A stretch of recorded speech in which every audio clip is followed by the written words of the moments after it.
भाई बहनों, जिंदगी में पहली बार सही याद रखने वाला सफर किया यार।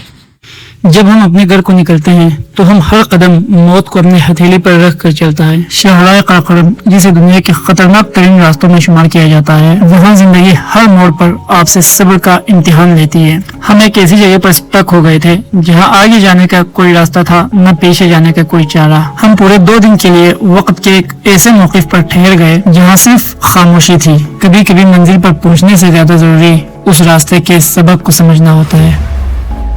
22 जुलाई 2026 को शाम के 3 बजे हम इस्लामाबाद से स्कर्दू की तरफ निकलते हैं। बिना किसी वेदर कंडीशंस को देखे हम खुशी से अपने घर की तरफ जा रहे थे, लेकिन तभी जब हम एबटाबाद पहुंचते हैं तो थोड़ी थोड़ी बारिश होना स्टार्ट हो जाते हैं। हम सोचते हैं कि ये नॉर्मल बारिश होगी और रूटीन की तरह बहुत ही एक्साइटेड 2-3 टनल क्रॉस करके मौसम का मजा लेते हुए सफर को एंजॉय करते हैं।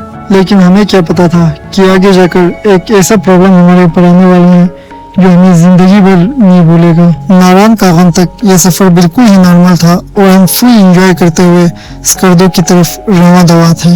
और अभी टाइम शाम के 6 बजे होने वाले थे और हम रास्ते में ग्रीनरी को फुल एंजॉय कर रहे थे। हमारे पीछे 4-5 टूरिस्ट भी थे जो हमें फॉलो करते हुए नारायण कागन की तरफ जा रहे थे। और तकरीबन रात के 9 बजे हम नारायण पहुंचते हैं और वहां पर डिनर करते हैं। और वहां पर डिनर करके हम 10 बजे निकल पड़ते हैं स्कर्दो की तरफ। लेकिन रास्ते में इतने धुंध थे कि पहली गाड़ी भी ठीक से सुझाई नहीं देती थी।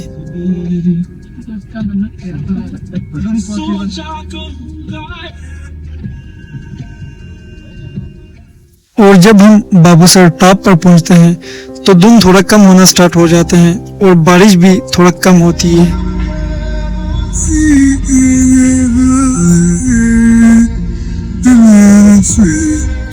लेकिन जब हम टॉप से नीचे उतर रहे थे तो बारिश भी ज्यादा होने लगती है और धुंध भी और ज्यादा होती है।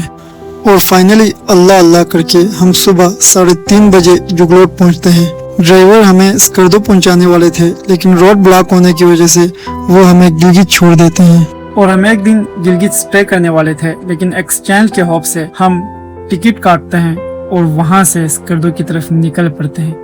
हम 3 बजे वहां से निकलते हैं, लेकिन गिलगित से तकरीबन 45 किलोमीटर बाद एक पूरा पुल सैलाब की वजह से टूट गया था। जब हम इस्लामाबाद से निकले थे उसी रात को बारिश की वजह से सैलाब आया था और ये पूरा पुल टूट गया था।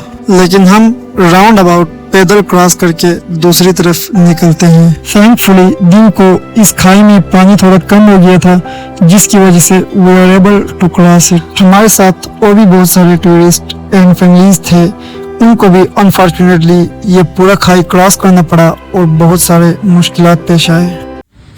सही याद रखने वाला सफर किया यार, जिंदगी भर याद रहेगा ये सफर, यादगार रहेगा। हे देखो उधर से बाइक गिरा रहा है।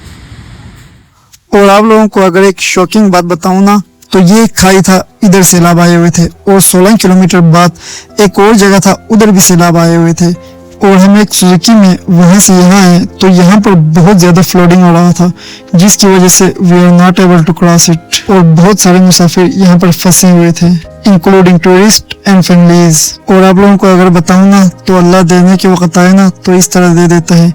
इस दुकानदार को देखो, इसको इसी 2 दिन में ना इतने प्रोडक्ट सेल हुए थे कि पूरा इसका दुकान ही खत्म हो गया था। लेकिन ये बंदा ऑनेस्ट था, रेट उसने सारे प्रोडक्ट्स का सेम रखे हुए थे।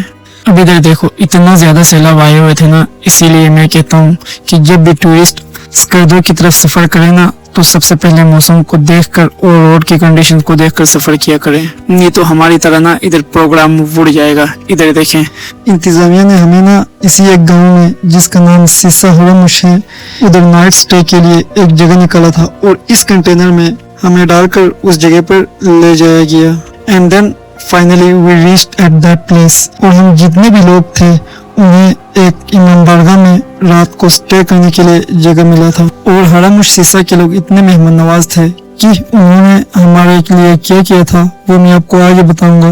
लेकिन अभी ये देखें कि हम रात को यहाँ पर स्टे किया था इसी जगह पर। गिलगित बल्तिस्तान की पुलिस ने जितने भी मुसाफिर थे उन सबको कंटेनर्स में डालकर यहाँ पर लाया था और रात को हम सब यहाँ पर स्टे किए थे।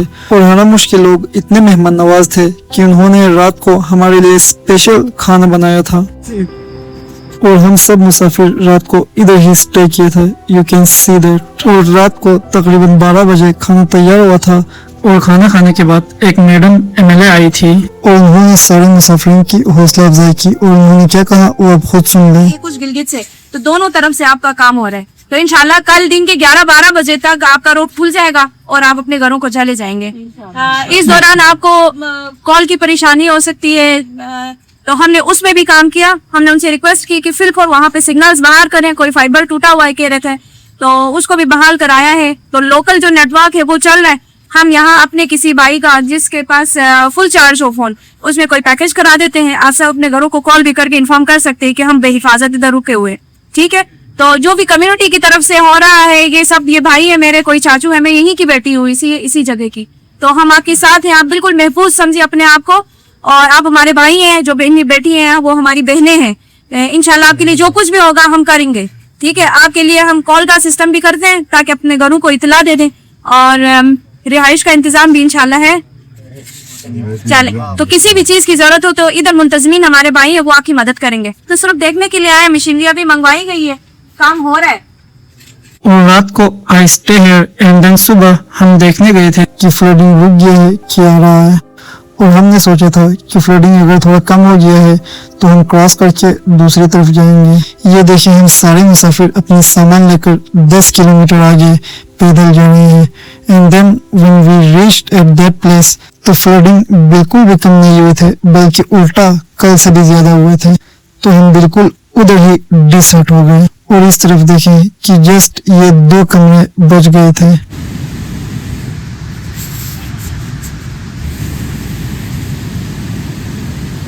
तो जब तक रोड खुल जाता हम थोड़ा घूमने फिरने के लिए पहाड़ों पर गए थे। तो वहाँ पर हमें एक बहुत अच्छी चीज मिली। वहाँ पर ये सारे फल फ्रूट थे जिनको हमने तोड़ा और खा के एंजॉय किया। माशाल्लाह ये देखें, ये सब अल्लाह ताला की नेमत है।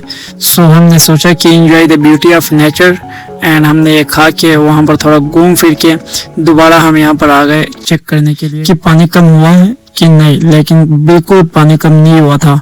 तो ये सारे मुसाफिरों ने मिलकर यहाँ पर एक छोटा सा जुगाड़ बनाया।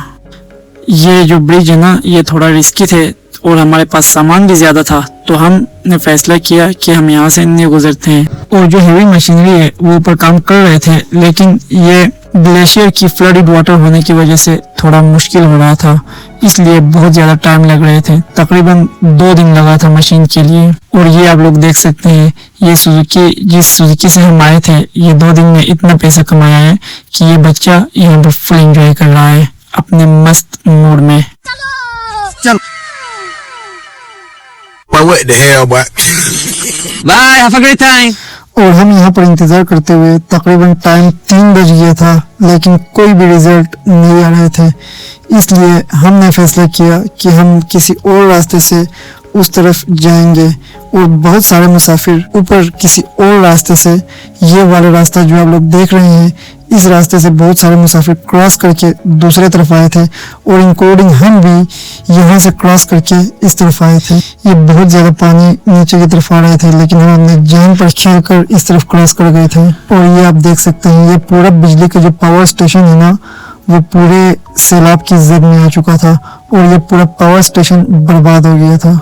और जब हम इस तरफ आए थे तो यहाँ पर हमारी एक्सचेंज वाले कार हमारे इंतजार कर रहे थे, और इसमें खुबानी भी थे। तो हमने इस सीजन की पहले खुबानी को एंजॉय किया और बिस्मिल्लाह करके स्कर्दों की तरफ निकल पड़े। और ये आप लोग देख सकते हैं कि इस तरफ भी बहुत सारे कार्स जो गिलगित और पिंडी की तरफ जा रहे थे वो इंतजार कर रहे हैं, और यहाँ पर भी बहुत सारे टूरिस्ट और फैमिलीज फंसे हुए हैं। एंड देन फाइनली रात के 8 बजे हम स्कर्दो पहुंच गए, और हमने स्कर्दो के मौसम को एंजॉय किया। और सामान उतारने के बाद एक दिन हम स्कर्दो में स्टे किया, और सुबह एक कार में अपने होम टाउन खबलो की तरफ निकल पड़े। और बड़े मुश्किल से तकरीबन 3 दिन के सफर के बाद हम स्कर्दो से खबलो की तरफ जा रहे थे, और रोड ब्लॉक होने की वजह से पेट्रोल शॉर्टेज था और हमें पूरे स्कर्दो में पेट्रोल भी नहीं मिला। बट हमने अल्लाह का नाम लेकर खपलू की तरफ सफर किया और फाइनली हम अपने होम टाउन खपलू में पहुंच गए।